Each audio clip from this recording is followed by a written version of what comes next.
aujourd'hui et demain je serai guéri. Mais qui te dit que tu seras guéri demain alors que cette maladie peut faire 6 mois dans ta vie? Je vais avoir le sida d'un jour. Oui, donnez-moi le sida d'un jour. Est-ce que tu peux dire ça? Mais le péché est pire que le sida. Je vais pécher aujourd'hui. Mais ce que tu ne sais pas, c'est que le péché est accompagné des servitudes, est accompagné d'esclavage, est accompagné des démons. Sanctifiez-vous tous les jours. Et même des fois, pendant que tu es en train de parler, tu te rends compte que tu es en train de mal parler. N'attends pas la fin de la conversation pour demander à Dieu pardon. Demande à Dieu pardon dans ton cœur et puis change la conversation. Alléluia. Tu es en train de parler du mal de quelqu'un, tu te rends compte, je suis en train de médire. Et puis du coup, toi tu as changé. Alléluia. Ce n'est pas parce que tu as commencé de pécher que tu dois aller jusqu'au bout. Car la Bible dit le péché se couche à la porte de ton cœur, mais toi domine sur lui. Alléluia. Et même vous qui tombez, ce n'est pas parce que tu as enlevé la veste que tu dois tout enlever. Ok, kata. Oh nini. Zonge pas bino. Donne-moi la main, je vais parler. Ce n'est pas parce que tu as commencé que tu dois terminer. Tu peux même fixer un rendez-vous. La personne arrive, tu dis Zonge pas bino. Rentre chez vous. Pourquoi? Ça c'est le diable. Mais je suis déjà venu, oui. Mais tu peux répartir. Soit taxi zonga. Ce n'est pas parce que tu as commencé que tu dois aller jusqu'au bout. Je répète, ce n'est pas parce que tu as commencé que tu dois aller jusqu'au bout. Tu peux ouvrir un verre et puis tu veux boire du whisky. Et puis tu dis non, tu lâches et puis tu jettes. Mais qu'est-ce que le diable nous dit souvent? Comme tu as commencé, va jusqu'au bout. Non, je peux m'arrêter en chemin. Je peux m'arrêter en chemin. Je peux m'arrêter en chemin. Je peux décider d'aller faire le mal et pendant que je vais, je dis non, je ne ferai plus. Sanctifiez-vous tous les jours. Et ne dites pas, je vais pécher pendant une semaine et je vais devenir un bon chrétien la semaine prochaine. Qui te dit que tu en sortiras? Qui te dit que tu en sortiras? Qui te dit que tu en sortiras? David a dit, je vais pécher aujourd'hui. Il a pris la femme d'autrui. Mais voilà que toute sa vie, toute sa famille a été détruite. Faites très attention au péché, mes frères. Moi, je ne crains pas le diable. Je ne crains pas les démons. Je ne crains pas l'enfer. Mais je crains le péché. Parce que c'est le péché qui a changé le paradis en ce monde-ci. Je suis toujours étonné de voir des gens qui s'amusent à pécher. C'est exactement le koutamouké. Il n'y a pas de petit mensonge. Le mensonge est un mensonge.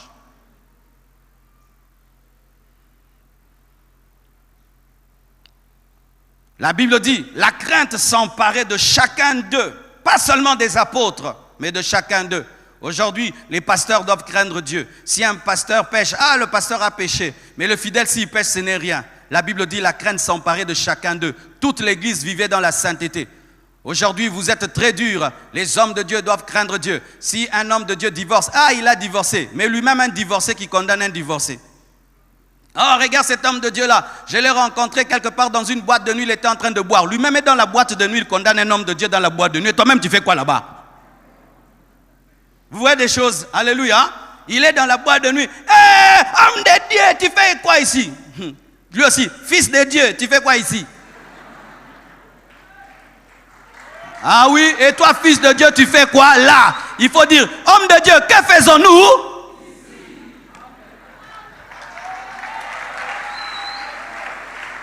Alléluia. Il faut éviter les mauvaises compagnies si tu veux aller au ciel. La Bible dit, ne vous y trompez pas, les mauvaises compagnies corrompent les bonnes mœurs. Amen. Je n'ai aucun ami païen. Si tu es païen, tu ne peux pas être mon ami. Si tu étais mon ami, tu n'es plus. Et si tu étais dans cette liste, tu es enlevé. Oh oui, si tu es païen, tu pensais que tu étais mon ami. Je vais te dire devant le monde entier, tu n'es pas mon ami. Je ne peux pas avoir d'amis païens. Je ne peux pas aussi avoir des amis rétrogrades. Je ne peux pas avoir un ami, un faux pasteur. Tu es un faux pasteur, tu n'es pas mon ami. Tu peux m'appeler ton ami. C'est toi qui l'as dit, moi je ne l'ai pas dit. Parce qu'aujourd'hui, quand tu as du succès, tout le monde est mon ami Marcelo, mon ami Marcelo. Tika kotanga ka mutu moninga ya loba tika za moninga na yo. Ils ont quitté ça yo quand même. Tika ya loba. En français, arrête de dire que quelqu'un est ton ami s'il n'a jamais dit qu'il est ton ami. Toi tu dis partout que je suis ton ami. Moi je l'ai dit. Je peux te fréquenter, mais tu n'es pas mon ami. Je peux avoir le but de t'influencer, mais tu n'es pas mon ami. Car si tu vois Jésus-Christ dans la maison de Simon le lépreux, il est son ami.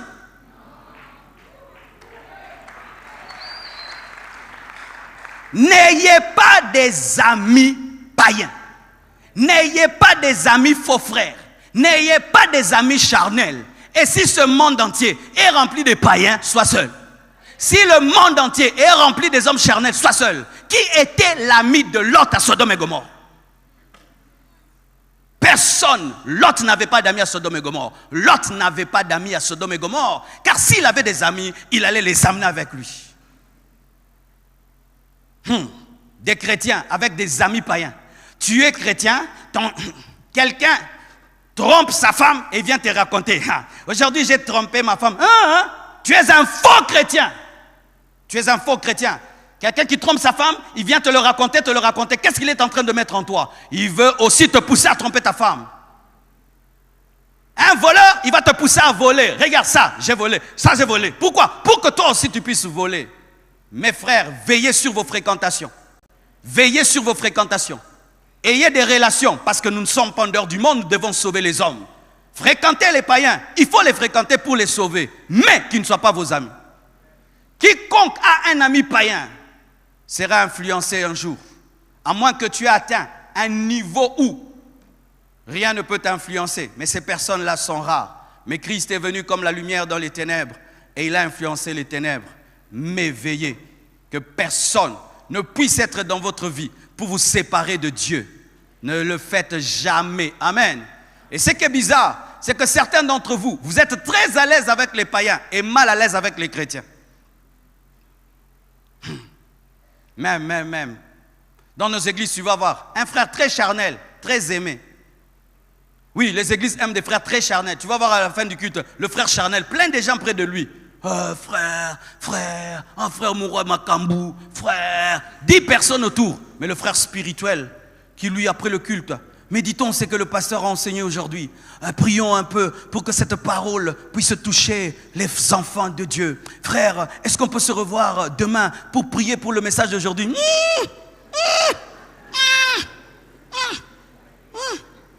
Il est comme les Fumubuku dans les écoles. Mais oui. Pourquoi aussi vous n'épousez pas les bonnes sœurs? Les sœurs très spirituelles, vous ne les épousez pas. Vous aimez les sœurs make-up. C'est ça aussi un problème dans les églises. La sœur, quand elle est sainte, pure, on ne l'épouse pas. Ou tu la touches comme ça, frère enlève. Tu touches comme ça, frère enlève. Tu ne la veux pas. Vous voulez des sœurs qui vous ramènent dans le monde, qui t'amènent à chez Tintin, chez Temba, là-bas partout. Tu veux des sœurs comme ça. Sœur, on a 6 une église phare. Je parle à moi, je parle. Quand une sœur est reconnue sainte, pure à l'église, les frères n'en veulent pas. Même pas pour le mariage. Mais vous, qu'est-ce que vous voulez? Vous voulez des sœurs tchacho, charnelles. C'est ça, vous aimez des sœurs comme ça. Des chrétiens qui ne supportent pas les vrais pasteurs. Si j'étais un faux pasteur, tu allais beaucoup m'aimer, vrai ou faux? Tu allais beaucoup me bénir, n'est-ce pas? Tu allais même acheter déjà une voiture, vrai ou faux? Mais quand je prêche comme ça, n'est-ce pas que tu ne reviendras plus? Qu'est-ce qu'il a celui-là à nous gueuler? Une fois, on m'a invité prêcher dans un ministère rempli de papas très riches. Et puis on me dit de prêcher. Oh, même si vous êtes riche, c'est votre richesse. Même si vous êtes papa, Dieu est votre papa. Je tiens le micro, je parle avec autorité. Ils se sont fâchés. Qu'est-ce qu'il a celui-là à nous gueuler dessus? Moi, je ne vous ai pas gueulé dessus, c'est Dieu qui vous a gueulé. Oh, même si tu es riche, tu es impudique, tu es impudique. Même si tu es riche, tu es adultère, tu es adultère. Je ne vais pas prendre des gants parce que tu es riche. Non, tu dois écouter la parole comme tout homme. Parce que si tu vas en enfer, il n'y a pas l'enfer des riches. L'enfer n'est pas climatisé. L'enfer n'est pas climatisé. Donne-moi la main, je vais te parler. Vous voyez dans les prisons de ce monde, si tu vas à Makala, vous savez qu'à Makala, il y a des chambres climatisées, avec télévision, avec Wi-Fi. Et les riches pensent qu'il y a aussi l'enfer climatisé, avec télévision et Wi-Fi. Non, mon frère, malgré ton argent, tu es un homme. La preuve, tu n'es même pas né avec $1 en poche. Alors quand tu écoutes la parole comme tout homme. Et si tu veux un pasteur que tu téléguides parce que tu as quelques billets, tu t'es trompé d'adresse. Ta richesse ne me fera rien du tout. Tu es le roi David, je suis le prophète Nathan. Ah, tu es le roi David, je suis le prophète Nathan. Le prophète est supérieur au roi. C'est pourquoi si tu m'invites chez toi, je ne suis pas toujours obligé de venir, même si tu es riche. Je viens quand je veux. C'est toi qui dois te déplacer et venir me voir. Tu vas à l'hôpital, vrai ou faux? Tu ne vas pas à l'hôpital? Tu vas à l'hôpital, vrai ou faux? Est-ce que tu demandes à ce médecin-là qui est en train de traiter tous les malades de quitter l'hôpital pour toi? Mais quand c'est ton tour, moi je dois venir. Tu viens me chercher. Au Nigeria, c'est comme ça qu'on respecte les hommes de Dieu. Un président peut appeler un pasteur. Il dit non, je n'ai pas le temps. Le président quitte le palais présidentiel. Il va chez le pasteur. Le pasteur le bénit. Pourquoi? Ozamundimi. Ozamundimi, président. Lorsque vous serez riche et très élevé, je serai comme ça avec vous. Naobang abinote. Koma nyoso lingo koma. Naza ou naza.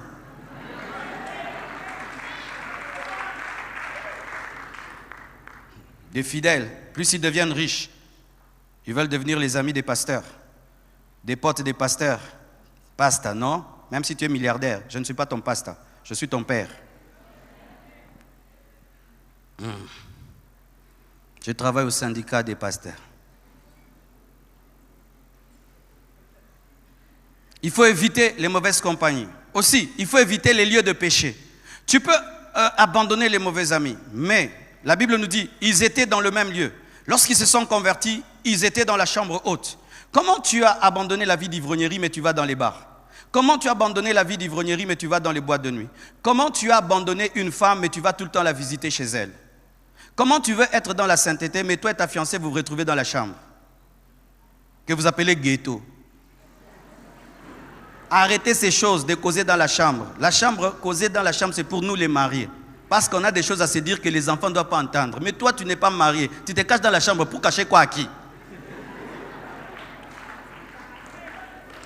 Ma soeur, tu vas visiter ton fiancé, il t'amène dans la chambre pour causer. Tu dis, au salon ou sous l'arbre, devant tout le monde. Arrêtez ces choses. Beaucoup de chambres deviennent des abattoirs. Ma soeur, n'ose jamais mettre ton pied dans la chambre d'un frère. Amen. Jusqu'à ce qu'il va te marier. Vous m'entendez? Et si sa seule maison, c'est sa chambre dehors. Vous m'entendez? Vous m'entendez?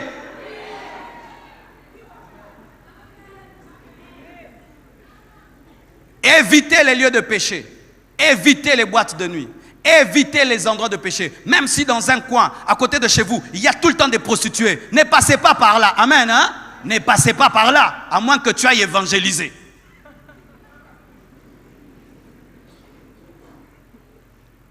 Il faut aussi communier avec les vrais frères. Un vrai enfant de Dieu aime la communion fraternelle. La Bible dit, il persévérait dans la communion fraternelle. La Bible dit, le fer aiguise le fer. Et nous sommes les sentinelles les uns des autres. C'est un bonheur dans la vie chrétienne de découvrir un vrai chrétien. Qui a un ami qui est un vrai chrétien? Tu es béni, tu sais. Ah, je vous dis, les vrais chrétiens sont rares. Vous savez ça?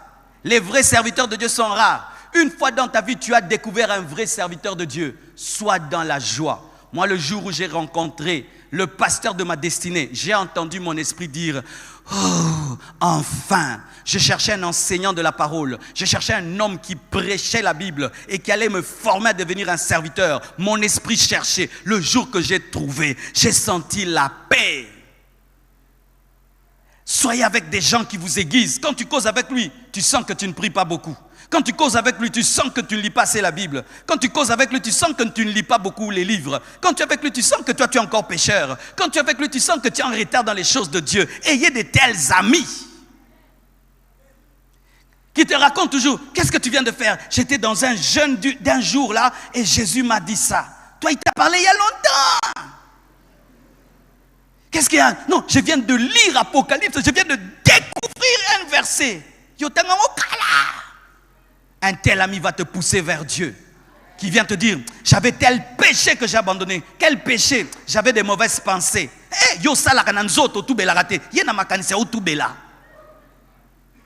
Qui a un tel ami? Garde-le, c'est plus que la richesse. c'est plus que l'argent. C'est un homme qui va te pousser vers Dieu. Et lui ne te permettra jamais d'abandonner Dieu. C'est la sentinelle de ta destinée. Que Dieu te donne la force de garder une telle personne. Donne-moi la main que je te parle. Lorsque tu as découvert un tel homme dans ta vie, donne-lui le droit de te parler durement. Dis-lui, le jour où tu me verras commencer à changer, à devenir ceci, parle-moi. Parle-moi durement, ramène-moi sur le chemin. Mais nous n'aimons pas ça. C'est pourquoi les chrétiens, au lieu d'avoir la communion fraternelle, ils font des mosiques à l'église, ils font des clubs à l'église, où ils parlent que des choses qui n'ont pas de sens, et qui n'ont pas de sens, et où ils se rassemblent pour devenir pire, au lieu de devenir meilleurs. Comment des enfants de Dieu, vous ne pouvez que vous rassembler pour parler du mal des gens, médire sur les gens, médire sur l'église, médire sur les frères et sœurs. Quitte un tel groupe. Jamais vous ne parlez de Dieu, jamais vous ne parlez de la Bible dans vos groupes-là. Jamais vous ne parlez. Quittez ces groupes.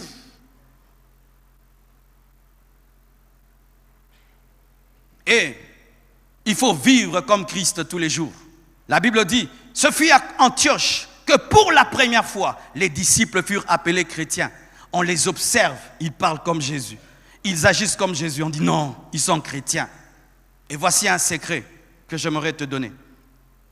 Il arrivera un jour dans ta vie de te retrouver devant des situations sans réponse.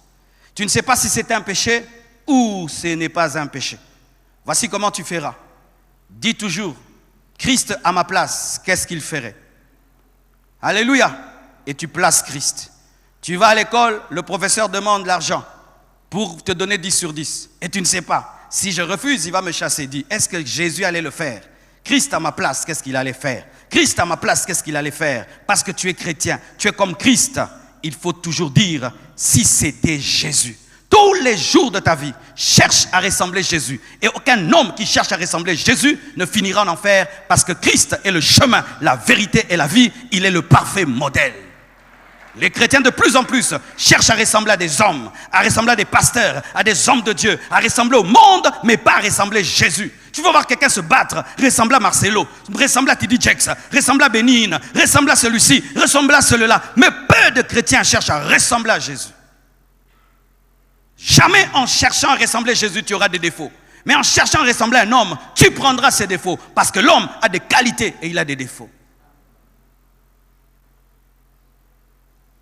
Et il faut être rempli du Saint-Esprit tous les jours. La Bible dit, ne vous enivrez pas de vin, c'est de la débauche. Mais au contraire, soyez remplis du Saint-Esprit.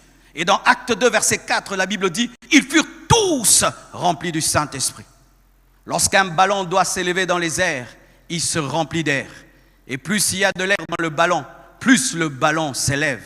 De la même manière, plus un chrétien rempli du Saint-Esprit, plus il s'élève vers le royaume des cieux. Mon frère, ma soeur, jamais en étant rempli du Saint-Esprit, tu te retrouveras en enfer, car le Saint-Esprit te conduira dans la vérité. Il est l'autre consolateur qui devait venir afin de te révéler la vérité et te révéler Jésus. Soyez remplis du Saint-Esprit. Demandez au Saint-Esprit de vous remplir. Demandez au Saint-Esprit de vous gouverner. Demandez au Saint-Esprit de vous conduire. Et il est plus facile d'être rempli du Saint-Esprit lorsqu'on est baptisé du Saint-Esprit avec le signe du parler en d'autres langues. Car les gens qui parlent en d'autres langues parviennent plus facilement à la plénitude de l'Esprit. Ce qui fait, si tu n'es pas encore baptisé du Saint-Esprit avec le signe du parler en d'autres langues, désire-le, recherche-le et Dieu te l'accordera et tu seras facilement rempli du Saint-Esprit. Dixièmement, il faut garder la foi jusqu'au bout. Éphésiens 2, versets 8 à 9 dit, car c'est par grâce que vous êtes sauvés par le moyen de la foi. Et cela ne vient pas de vous, c'est le don de Dieu. Ce n'est point par les œuvres afin que personne ne se glorifie. Mon frère, nous sommes sauvés par grâce au moyen de la foi. La grâce vient, mais pour la toucher, il faut la foi. Dieu te fait grâce, mais toi, pour tenir, il faut la foi. La part de l'homme, la part de Dieu, c'est la grâce. La part de l'homme, c'est la foi. Si Dieu te fait grâce, mais tu n'as pas foi, tu ne seras pas sauvé. Et si Dieu te fait grâce, tu as foi, et tu n'as plus foi, tu ne seras pas sauvé. Il faut demeurer dans la foi.